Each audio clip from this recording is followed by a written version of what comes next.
realmente lo conocí hace un año, ha sido una excelente persona desde el punto de vista de equipo de trabajo. Él es médico internista y además es infectólogo.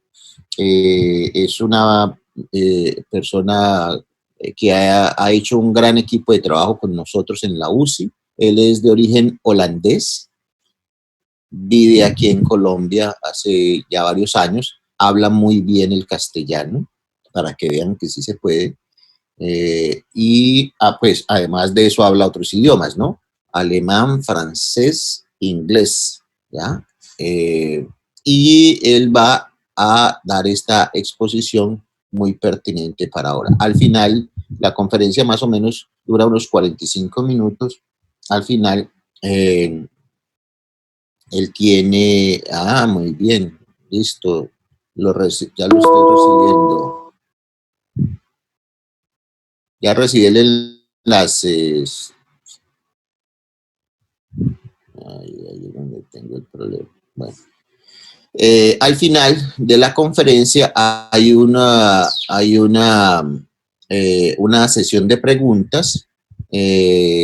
Ustedes podrán levantar la mano y hacer la pregunta que consideren, o si quieren, me la pasan por chat y la revisamos, ¿vale?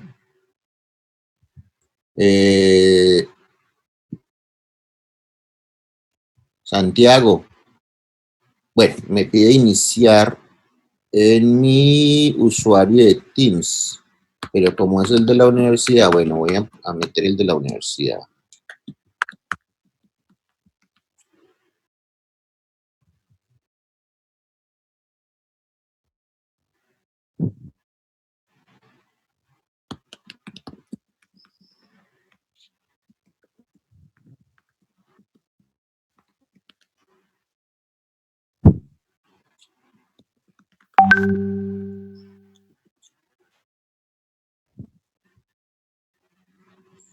Bueno.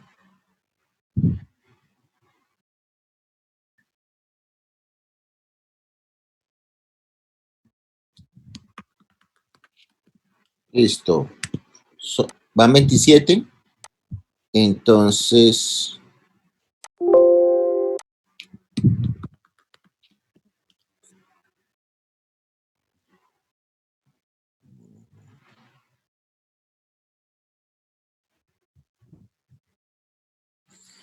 listo, vamos a iniciar. En el día de ayer, les voy a compartir ahorita mi pantalla.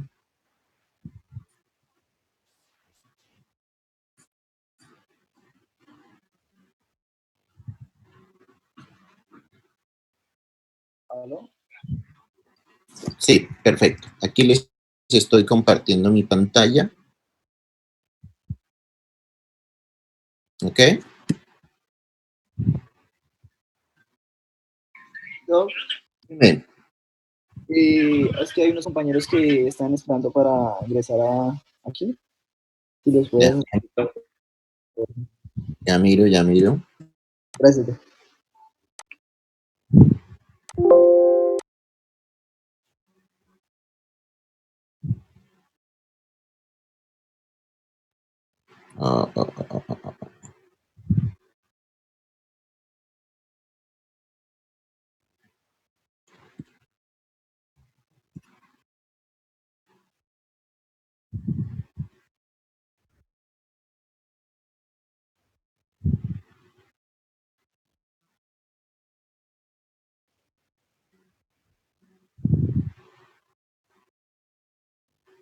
Ya.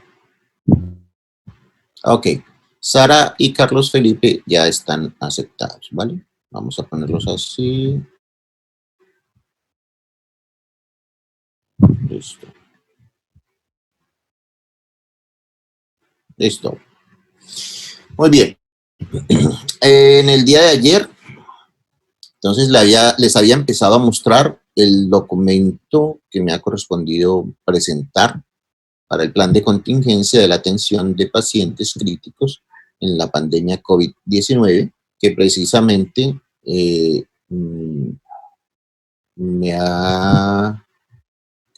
debido hacer la consulta usando todas estas técnicas que les he enseñado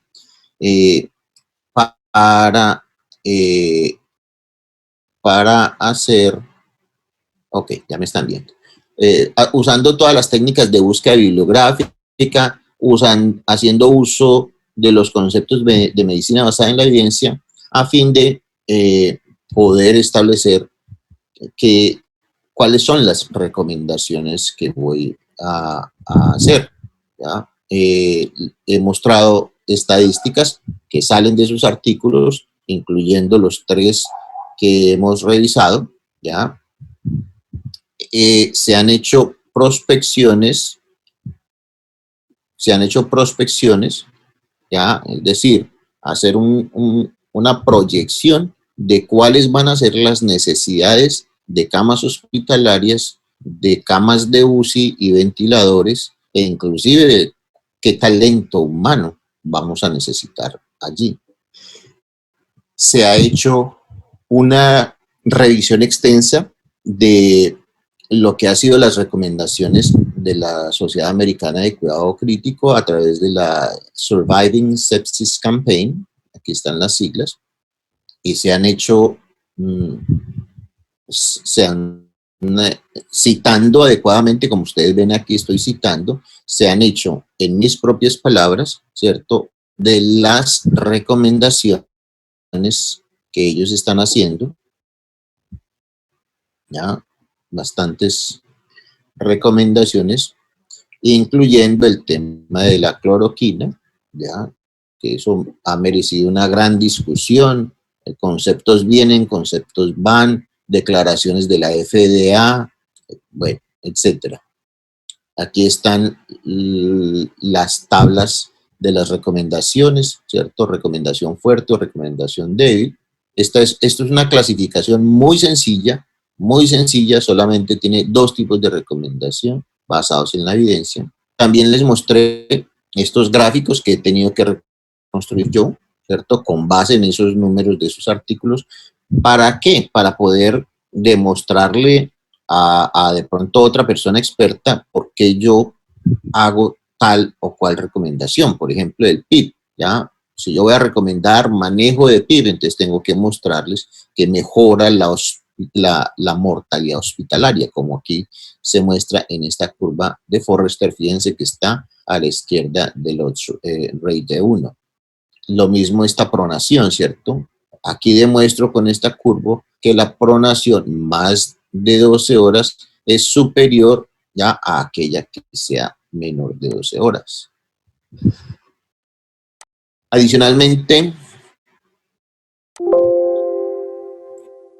al manejo, se hace un algoritmo, ya, para sencillez de todo esto, de consulta rápida de las recomendaciones, se discriminan las diferentes estrategias, ya, en verdes, las que definitivamente tienen un fuerte respaldo, un respaldo fuerte, ya en amarillo las que no tanto, y en gris las que tienen un grado de incertidumbre, pero en rojo las que se recomienda no utilizar.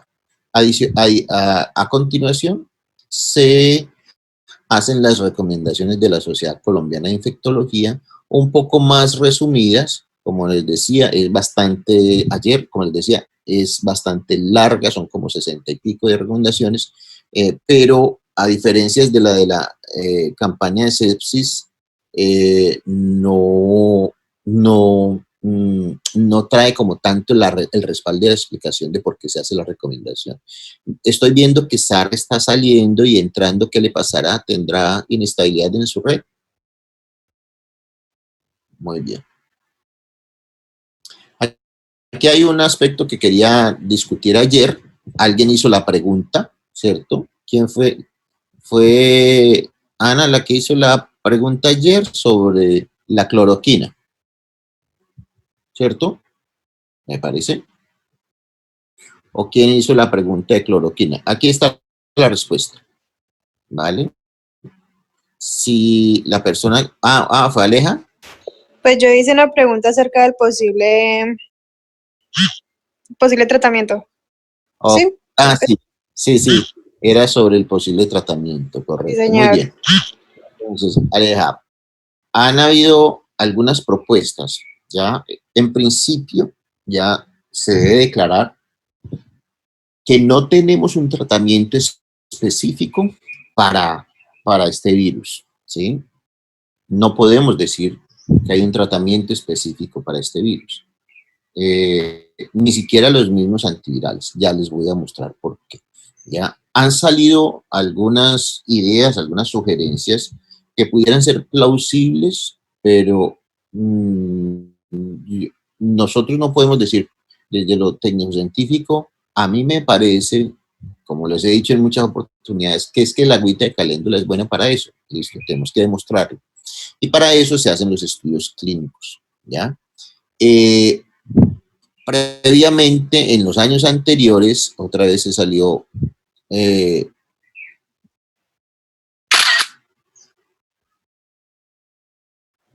que creo que Sara dijo que tenía problemas con el internet. ok, listo. Bueno, entonces, en el año 2003 se habían hecho algunos acercamientos al manejo con estos medicamentos y se había demostrado que tenían algún efecto antiviral, la cloroquina, la citromicina, bueno. Sin embargo, como pasó la pandemia, al parecer no se siguió haciendo uso o haciendo investigación de ese aspecto.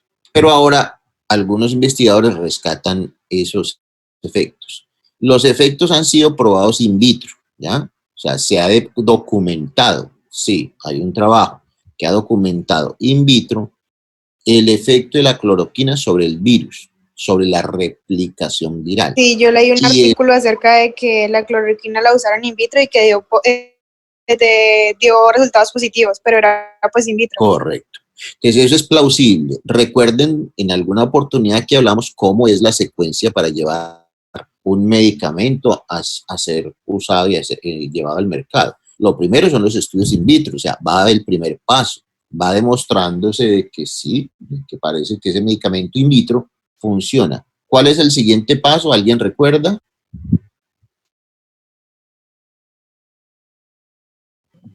¿En animales? Correcto. El modelo animal, ¿ya? Entonces, en el modelo animal es que se debía haber continuado, haber llevado y dicho, oiga, sí señor, animales infectados con este virus se ha demostrado tal efecto. Ya, ya esos son estudios en fase 1. Después de in vitro, en fase 1 es el modelo animal. En fase 2 ya es en seres humanos, ¿cierto? Inclusive se puede hacer en seres humanos sanos para mirar la farmacocinética, las vías de excreción, cuáles son los efectos adversos, si producen náuseas, vómito, por supuesto, los efectos adversos leves, ¿no? Leves. Y esos seres humanos deben ser voluntarios, ¿vale? Muy bien. Y ya la siguiente fase es la fase 3. Muy bien, veo a alguien que está explorando aquí para que me ayude con la explicación de ese gráfico. En la fase 3 ya se aplica en seres humanos y eso es lo que necesitaríamos en estos momentos. Estudios fase 3 que nos convenzan de que ese efecto que funciona in vitro, que funciona en animales, también se aplica ya a seres humanos. Eso es lo que nos falta. Salen estos estudios que son apenas fase 2 ya y todavía no nos convence. ¿Alguien quiere aventurarse a explicarme este gráfico que hay ahí?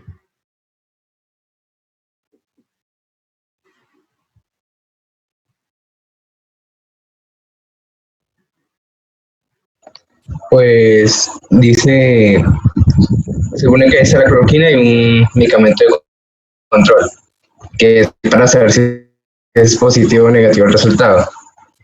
Dice pre antes de utilizar la cloroquina y post después de utilizar la cloroquina. Y pues dice que la cloroquina ya tuvo un porcentaje, como si fuera la mitad de la barra. La mitad no fueron, ya no tienen ya no son portadores como tal, después del tratamiento. ¿Puedes señalar, José? Muéstrame dónde dice eso. No, doctor.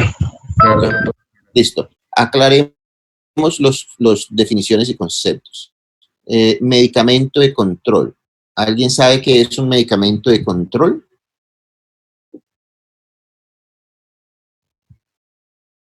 Un medicamento de control, dime, Oscar. De pronto es aquel que se usa para, pues para mantener vigilado lo que hace, los efectos, todo. Ok, los medicamentos de control son aquellos que son vigilados inclusive por la Oficina de Estupefacientes, ¿ya? Aquellos que tienen riesgo relacionados con narcotráfico, como son los opioides, como son las benzodiazepinas, como son medicamentos que generan dependencia y que para formularlos los médicos tenemos que hacerlo en una formulación, un formulario de control. Ese formulario solo lo expide la Secretaría de Salud, es decir, yo como médico tengo que ir a la Secretaría de Salud, pedirle, deme un formulario, ya, yo hago las recetas que corresponden a mis pacientes y registrar en la historia y luego le devuelvo a la Secretaría de Salud para que me cambie el formulario.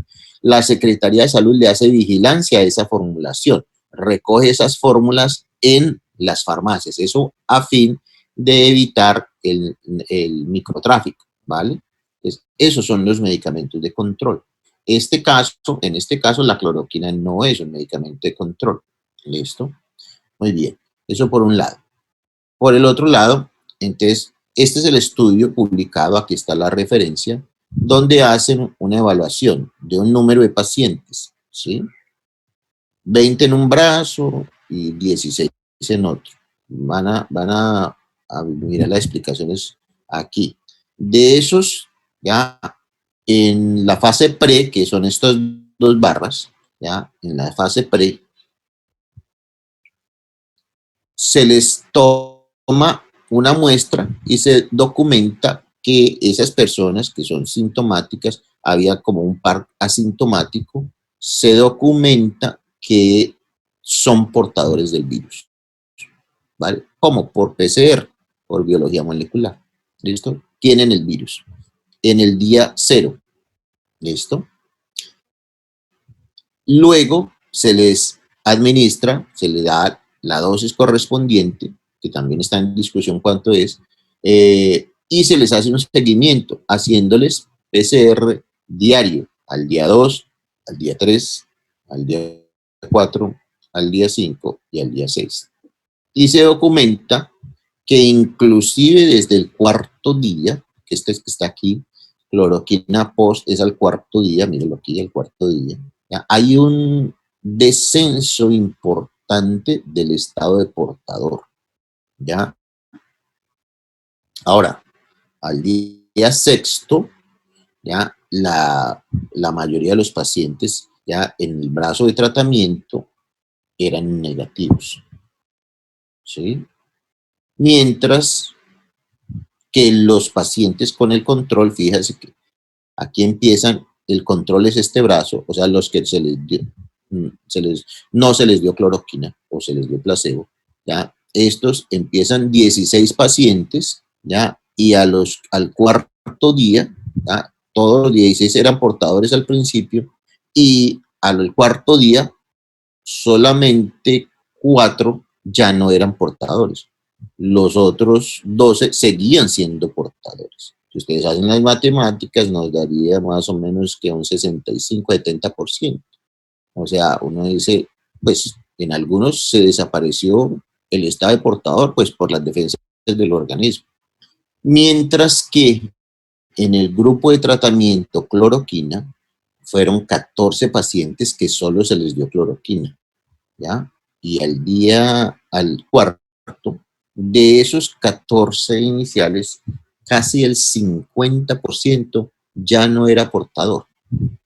Ahí es donde, claro, sale y dice, uy, no, este medicamento es milagroso. Ojo con eso, muchachos. O sea, ya uno con estos años se vuelve incrédulo de esos medicamentos milagrosos, ¿sí?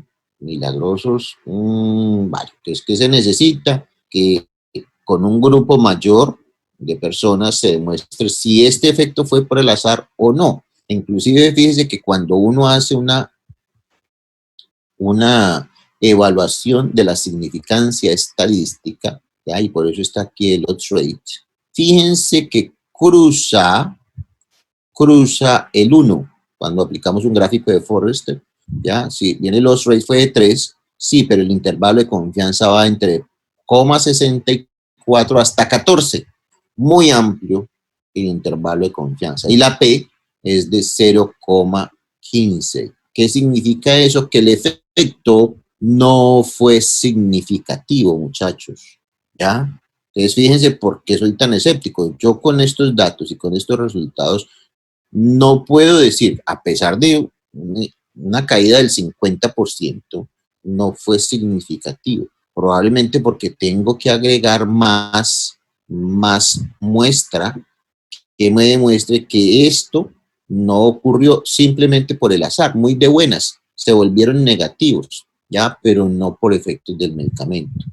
Pues ahí es donde uno tiene que diseñar un estudio experimental con una muestra mayor. Este mismo trabajo, ¿ya? Hizo una modificación a su propio protocolo, ¿ya? ¿Y qué hizo? Además de estos casos que tenía aquí, a un grupo de 6 pacientes les adicionó, además de la cloroquina, les adicionó acitromicina.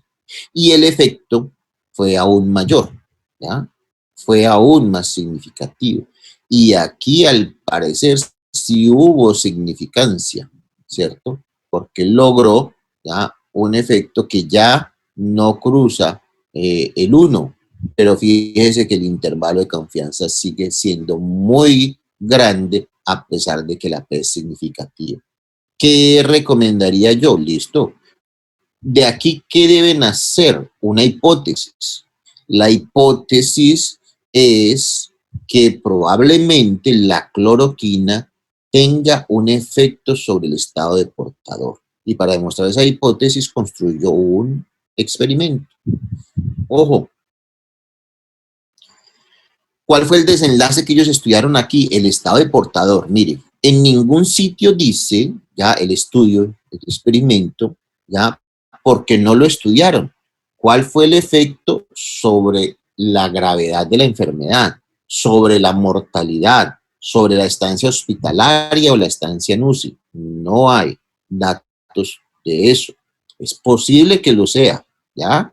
Pero no lo hemos todavía demostrado. O sea, hasta ahora esto es solo una hipótesis. Entonces no podemos ser entusiastas y decir, vamos a darle cloroquina a todo el mundo, ¿ya? Porque puede que funcione, pero puede que no funcione. Y por ahí ya hemos pasado mucho en la historia de la humanidad, en la historia de la medicina, muchas veces, y nos hemos equivocado, ¿vale? Preguntas al respecto, ¿quedas satisfechas con la respuesta de este aspecto de cloroquina? Sí, señor doctor. Listo, perfecto. Ahora, hay otras aristas. Lo mismo que el coronavirus. Tiene varias aristas. Todos han visto por qué se llama coronavirus, ¿cierto? ¿Alguien no sabe por qué se llama coronavirus?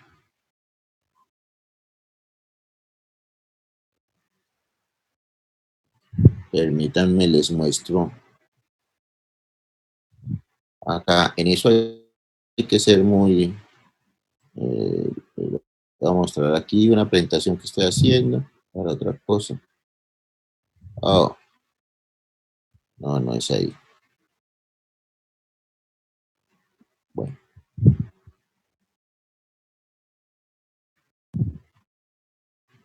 Ok, ya me empieza a correr los últimos 10 minutos del tiempo. Bueno, coronavirus es, por su forma, por su parecido a una corona, ¿cierto?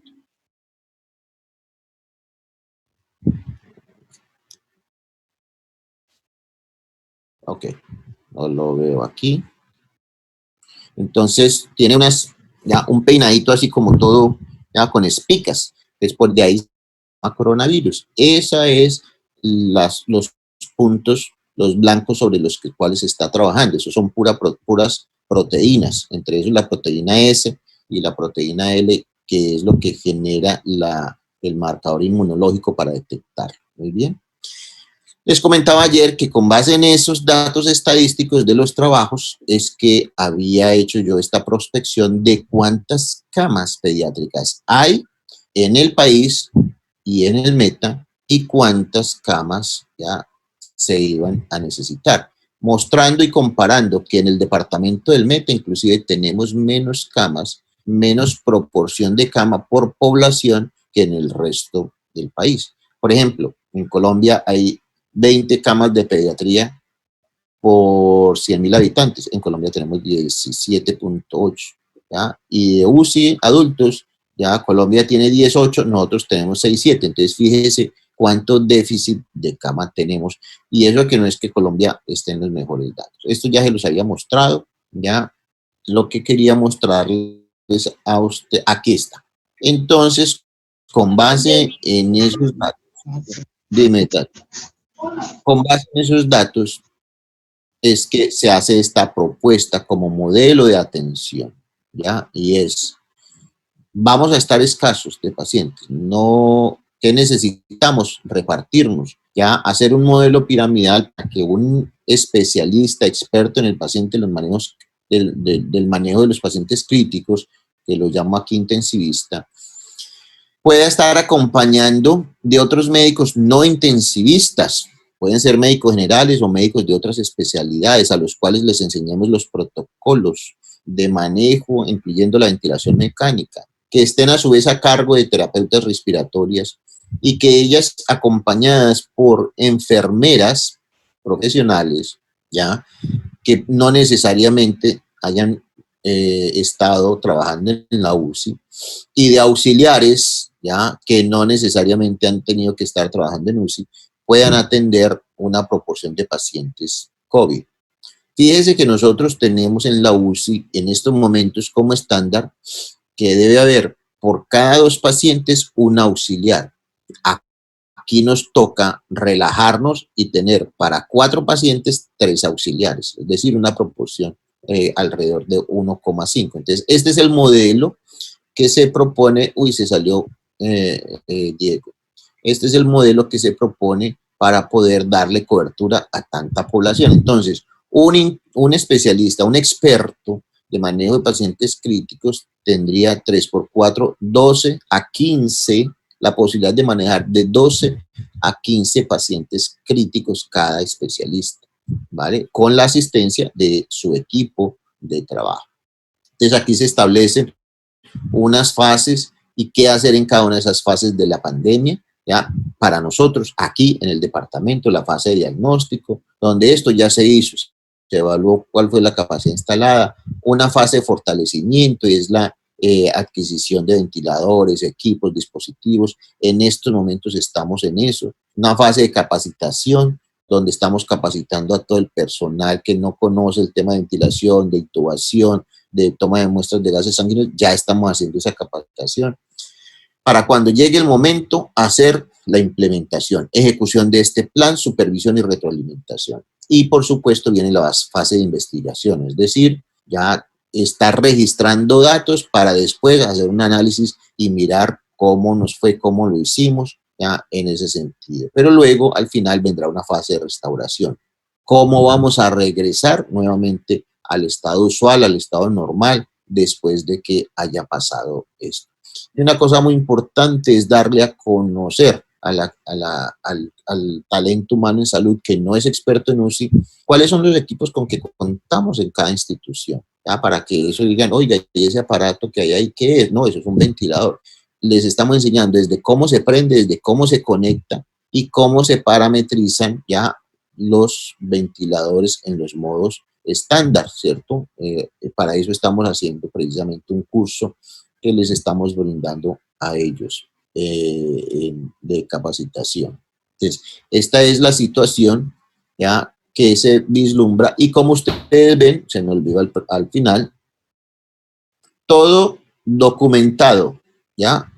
Esto no se lo inventó el doctor Norton Pérez, ya yo lo que hago es la aplicación de la evidencia científica luego de haber hecho una lectura crítica. Entonces aquí cojo cada uno de los estudios, ¿cierto? Y lo intento traducir cuáles de esas experiencias que ellos plantean, cuáles nos pueden servir a nosotros basados en la evidencia científica. Muy bien. Entonces, ese es lo que también ustedes deben buscar ir haciendo con su trabajo que les corresponde, ¿ya? Con la guía que les corresponde, ¿ya? Fíjense que les he demostrado que eso sí se puede hacer y fíjense que en este sentido, esto me ha tocado hacerlo en tiempo récord, ¿ya? No tuve 6 meses de preparación para hacer la guía, me tocó en 8 días, ¿ya? Ponerme a hacer esto a la carrera porque el problema surgió así y la necesidad rápidamente, ¿vale? Muy bien. Preguntas hasta ahora. Me imagino, antes de dejarle las preguntas, hay un tema que se me queda por responderle a Aleja y es, ¿y qué pasa con los antivirales? ¿Ya? ¿Qué pasa con los antivirales? Esa era otra de las esperanzas que teníamos. No, que el Caletra, que es el Lopinavir, Ritonavir, que son 2 antirretrovirales que se están usando o se han usado en VIH y se tenía la esperanza de que funcionaran en este virus. Pues justamente hace 2 semanas sale un estudio en el New England Journal of Medicine de esos pacientes que manejaron en China, donde tenían la esperanza, les dieron el tratamiento, los compararon con otros a los que no les habían dado tratamiento y no hubo diferencias significativas, por lo cual se cae. Y fíjese que ya la Asociación Colombiana de Cuidados Intensivos había hecho, la Asociación Colombiana de Infectología había hecho una recomendación de que se usara, ¿ya? Antes de que saliera ese estudio. Ahora les tocó actualizar y esa actualización salió publicada en la página de la Universidad de Antioquia, ¿vale? Entonces, esto es algo dinámico, todavía no tenemos certeza de que funciona, todavía no tenemos certeza de un tratamiento efectivo, ¿ya? Efectividad, y probablemente habrá que seguir mirando otras opciones. Dentro de esos no sabemos si efectivamente la citromicina es tan mágica que aumenta tanto la disminución y qué otros efectos. Y lo que sí es que ya hay varios estudios inscritos en la página trials.gov, que trials es de donde se inscriben los estudios experimentales que se van a hacer a nivel mundial, ¿ya? Donde hay más de 16 propuestas de estudios experimentales en curso o empezando a este respecto. Y esperamos que ellos nos den una respuesta para saber si lo vamos a poder utilizar o no. Me falta menos de 1 minuto. Ya, acuérdense entonces, ya está, Diego, ya enviaste el enlace para que todos se conecten y estemos pendientes. Ese no tiene problema de tiempo, ¿ya? Ese no tiene problema de tiempo porque ellos sí están pagando, no están usando la aplicación gratis y pueden recibir más de 100 asistentes y tiempo ilimitado. De modo que los espero en esa charla tan importante. Bueno, doctor. Listo, pues, nos vemos allá. Bueno, listo. Ya les envío eso. Listo, doctor. Gracias. Listo, doctor.